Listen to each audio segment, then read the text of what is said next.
Selamat pagi teman-teman semua. Salam, ketemu lagi dengan gue Lembu Tambun di Jurnal Lembu yang makin hari makin sibuk ya. Eh, Mohon maaf kalau podcastnya banyak tertinggal. Sebenarnya bahannya udah banyak, udah terkumpul, udah ready konten persiapan konten-konten udah banyak karena banyak dibantu oleh para mahasiswa-mahasiswi gue yang kebanyakan Gen Z. Jadi mereka menuliskan banyak pertanyaan yang sebenarnya menjadi keluh kesah mereka, dan ini menjadi hal yang bagus untuk kita bahas ya. Gue beruntung banget.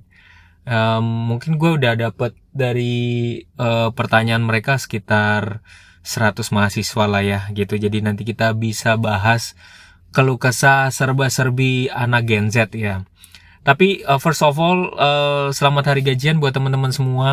Semoga di situasi Indonesia yang gak baik-baik ini, di mana para investor asing juga masih di luar, banyak keraguan terhadap Indonesia, dan semoga teman-teman tetap semangat dalam berinvestasi, semangat menyimpan uangnya juga ya.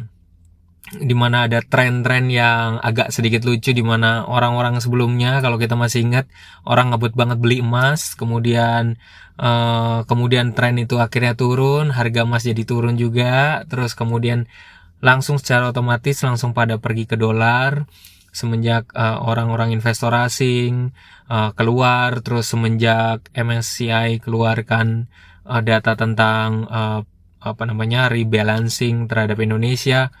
Terus kemudian banyak dolar yang keluar, di teman-teman kantor juga banyak beberapa yang beli langsung lewat aplikasi bank beli dolar.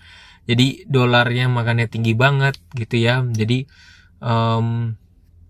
banyak orang akhirnya, beberapa yang gua tonton juga daripada naruh invest di Indonesia mendingan naruh invest di Singapura gitu. Jadi pergolakan saat ini tidak baik-baik aja, dan teman-teman teruslah berjuang mencapai mimpi Anda, dan jangan lupa untuk berinvestasi. Tips untuk pagi ini teman-teman, ya ini podcastnya singkat aja, semoga tidak lebih dari 5 menit ya, karena udah mau masuk kerja.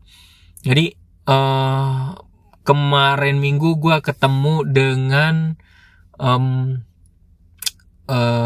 para satu agen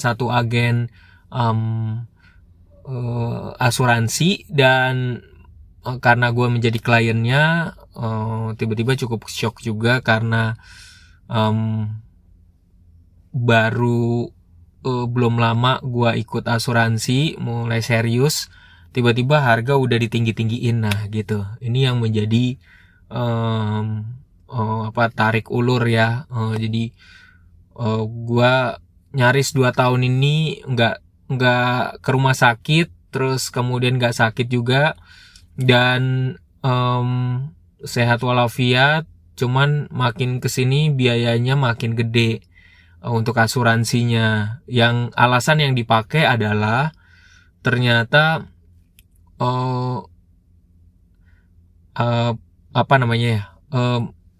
jadi rumah sakit, konon katanya nih, rumah sakit bekerja sama yang lagi sakit gitu. Jadi biaya rumah sakitnya jadi membengkak, atau menjadi sebuah akal-akalan dari rumah sakitnya menjadi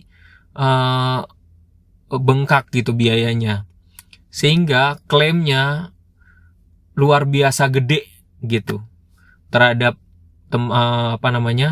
perusahaan asuransinya, sehingga hal ini akan membahayakan perusahaan asuransi bisa menjadi bangkrut ya.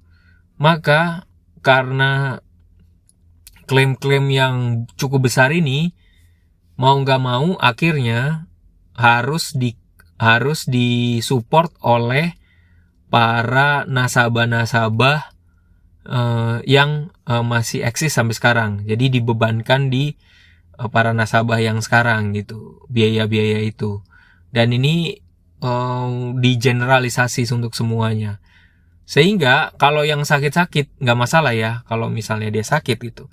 Tetapi yang menjadi kerepotan buat kita, termasuk saya ya, dimana kita pasti harus tahu juga ya bahwa uang asuransi kesehatan tidak pernah bisa dikembalikan gitu. Jadi udah hangus langsung gitu. Tapi kalau hidup mati kita, dipikir-pikir hidup mati kita, gaji kita hanya berhenti di harus bayar asuransi aja, dan kita gak bisa invest, itu akan membahayakan. Maka waktu dulu ketika gue gak ngerti soal asuransi, maka gue fokusin uang gue tuh, gaji gue ke asuransi. Sehingga lama-kelamaan berpikir, kok gak untung ya gitu, kok gue baik-baik aja, kenapa gue jadi banyak bayar ke situ ya gitu.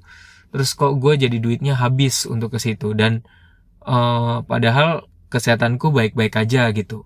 Dan kalau masih di awal-awal usia muda, udah bayarnya, udah biayanya udah terlalu gede, padahal kita nggak sakit. Nah itu menjadi masalah, menurut saya menjadi masalah besar ya, gapnya di situ gitu.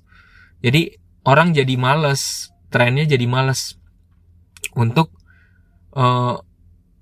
bayar asuransi gitu ya. Dan memang trennya saat ini kalau teman-teman buka di IDN ya, di IDN ada pembahasan mengenai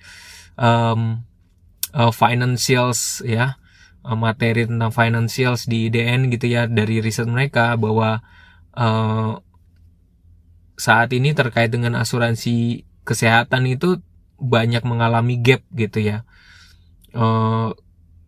Ada juga mengalami ketidakpercayaan terhadap asuransi. Jadi anak-anak muda juga, Gen Z juga tidak terlalu suka untuk ngabisin uang untuk asuransi ya, jiwa apalagi gitu. Nah ini masalah yang sangat cukup besar banget. Di sisi lain, asuransi juga sangat dipengaruhi oleh kondisi klaim-klaim para kliennya gitu. Kalau sampai gede-gede juga ya repot juga ya gitu. Jadi maka yang seharusnya dilakukan, maka kemarin pas lagi ketemu, pemikirannya adalah seseorang yang mengikuti asuransi, apalagi asuransi jiwa ya, kita ngomongin asuransi jiwa, dimana asuransi itu duitnya tidak akan kembali ya tidak akan dikasih kembali kepada kliennya, karena itu untuk investasi jangka panjang ya, untuk ke depan. Dan harus dipastikan pada saat investasi ini, si klien itu harus punya investasi yang lain gitu. Itu penting banget. Kalau ngandelin cuman asuransi jiwa aja, duitnya bisa habis, karena duitnya kan dipotong biasanya kan dari gaji atau dari orang tuanya gitu kan. Tapi kalau terlalu makin lama, terlalu naik makin cepat, dimana usianya masih muda, maka pilihannya cuma dua. Satu, memberhentikan asuransi itu karena dirasa aku baik-baik aja, 2 tahun 3 tahun aku bisa jaga kesehatan ya, tidak sakit, tidak masuk rumah sakit, belum saatnya juga, terlalu kemudaan. Kedua, kalau memang kita udah ketahuan punya kecenderungan sakit, maka solusinya kita tetap jalanin asuransi, tapi harus diatur lagi keuangannya, dan hidup harus sehat. Terus duitnya yang untuk mau gak mau kita harus tetap membayar untuk asuransinya, namun duit yang lebihnya harus pinter-pinter kita investasikan dan tidak boleh kita buang-buang gitu. Itu problemnya ya. Lagi-lagi asuransi tidak pernah mengenal soal pajak progresif, naiknya biaya pajak, atau pajak kurang bayar. Jadi kalau dia naik ya naik-naik aja, nggak ngaruh sama soal pajak. Jadi ini banyak hal yang bersinggungan sebenarnya yang harus kita pikirin baik-baik. Kalau memang asuransi jiwa tetap diperlukan kok, tapi memang tricky banget ya. Kita mau neken biaya yang rendah untuk kita bayar iuran, tapi di sisi lain pada saat klaim tuh ada yang pihak rumah sakit yang agak sedikit tanda kutip nakal, sehingga melakukan tindakan-tindakan ekstrim yang sebenarnya tidak diperlukan, sehingga akibatnya yang menyebabkan biaya klaim menjadi sangat-sangat besar banget. Padahal sebenarnya ada hal yang gak perlu ya. Ini masalah yang gak mudah dipecahkan ya, maksudnya untuk klaim-klaimnya yang luar biasa bisa jadi gede banget itu. Terima kasih untuk pagi ini teman-teman. Semoga ini menjadi awareness kita bersama. Sebuah tantangan yang gak mudah juga, karena pasti juga banyak kepentingan di dalamnya gitu. Terima kasih untuk pagi ini. Salam dari gua, Lembu Tambun.